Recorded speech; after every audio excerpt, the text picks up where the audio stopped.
برادران ملت اسلامیہ، السلام علیکم ورحمۃ اللہ وبرکاتہ۔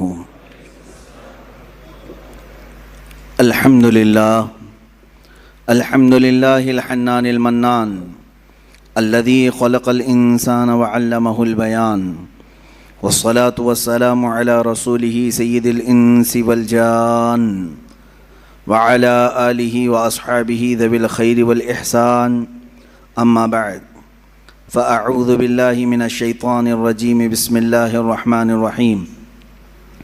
والذین آمنوا وہاجروا وجاہدوا فی سبیل اللہ والذین آووا ونصروا اولئک هم المؤمنون حقا لهم مغفرۃ ورزق کریم، صدق اللہ مولانا العظیم۔ بارگاہ رسالت معاب صلی اللہ تعالی علیہ وسلم میں درود پاک کا ہدیہ پیش کریں۔ اللہم صلی علی سیدنا و مولانا محمد معدن الجود والکرم وآلہ واصحابہ الکرام وابنہ الکریم وبارک وسلم صلاة دائمة سرمدا ابدا۔ عزیزان گرامی وقار، مجالس عشرہ محرم جو ہر سال منعقد ہوتی ہیں، ان کا ایک سب سے بڑا عظیم پیغام یہ ہوتا ہے، ان مجالس کا، ان محافل کا سب سے عظیم پیغام، ایک بہت بڑا میسیج سننے والوں کو یہ دیا جاتا ہے کہ حسین اعظم کو یاد کرو، رونے دھونے کے لیے نہیں بلکہ حق بولنے کے لیے۔ اس کا سب سے بڑا میسیج یہی ہے کہ ان کا کردار اس انداز سے قوم مسلم کو بتایا جائے کہ سید الشہداء امام عالی مقام امام حسین رضی اللہ تعالیٰ عنہ شہید ہونے کے باوجود بھی، قرآن کی آیات کے اعتبار سے بھی اور ہمارے آج معاشرے میں دیکھنے کے اعتبار سے بھی، ہمارے درمیان وہ زندہ پائے جاتے ہیں۔ اللہ کی راہ میں جو مارے جائیں انہیں مردہ نہ کہو، یہ تو آپ نے سنا ہے۔ تو اس پیغام کے تحت ہمیں بولنا وہی چاہیے کہ جس سے حوصلے جوان ہوں، مومنین کے حوصلے بڑھیں، کمزوری کی طرف نہ جائیں۔ آج میں گفتگو کرنا چاہوں گا، اور آج کی ہماری تقریر ان تمام مجاہدین اسلام کے نام جنہوں نے اپنے تن من دھن سب کی بازی لگائی صرف رضائے رب ذوالجلال کے لیے، اپنے خالق حقیقی کے قرب پانے کے لیے، جنہوں نے اپنا سب کچھ قربان کیا۔ انہی کے متعلق اقبال نے کیا خوب کہا، آئین جواں مرداں حق گوئی و بے باکی، اللہ کے شعروں کو آتی نہیں روباہی۔ وہ اللہ کے شعر ہیں جن کو لومڑی پن نہیں آتا، وہ 10 کے مجمع میں بھی وہی بولیں گے، 1000 کے مجمع میں بھی وہی بولیں گے۔ اللہ کے کچھ بندے ہیں جن کے متعلق قرآن بھی کہتا ہے، من المؤمنین، اللہ تعالیٰ فرماتا رجال صدقوا ما عاہدوا اللہ علیہ، کچھ لوگ ہیں ایسے جنہوں نے اللہ کے ساتھ کیا ہوا وعدہ پورا کر دکھایا۔ وہ کون ہے؟ جنہوں نے اپنی زندگی محبت مصطفیٰ صلی اللہ تعالیٰ علیہ وسلم کے لیے گزاری اور اپنے مولا کو راضی کرنے کے لیے گزارا۔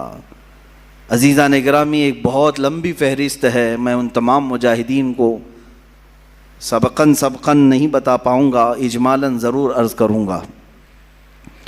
سب سے پہلے مجاہدین کے کردار میں جو سب سے سر فہرست نام آتا ہے وہ محمد الرسول اللہ صلی اللہ علیہ وسلم کا، اس لیے کہ جہاد زندگانی میں روح اگر کسی نے پھونکا ہے تو وہ میرے رسول پاک نے۔ صحابہ کے دلوں کے اندر قوت ایمانی پیدا کی ہے اور انہیں جوش و ولولہ اور جذبہ عطا کیا ہے، تو یہ رسول پاک کی نظروں کا اثر ہے۔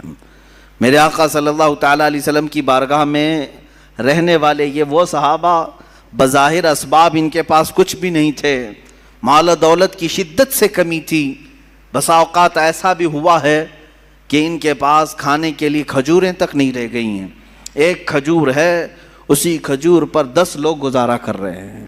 ایسے حالات بھی آئے، رسول مختار صلی اللہ تعالیٰ علیہ وسلم کے ان صحابہ کو مجاہدین کی سب سے اعلیٰ فہرست میں ہم شامل کریں، شمار کیے جائیں، تو بالکل یہ کوئی بھی بعید از قیاس نہیں ہے اور نہ ہی مبالغہ آرائی ہے۔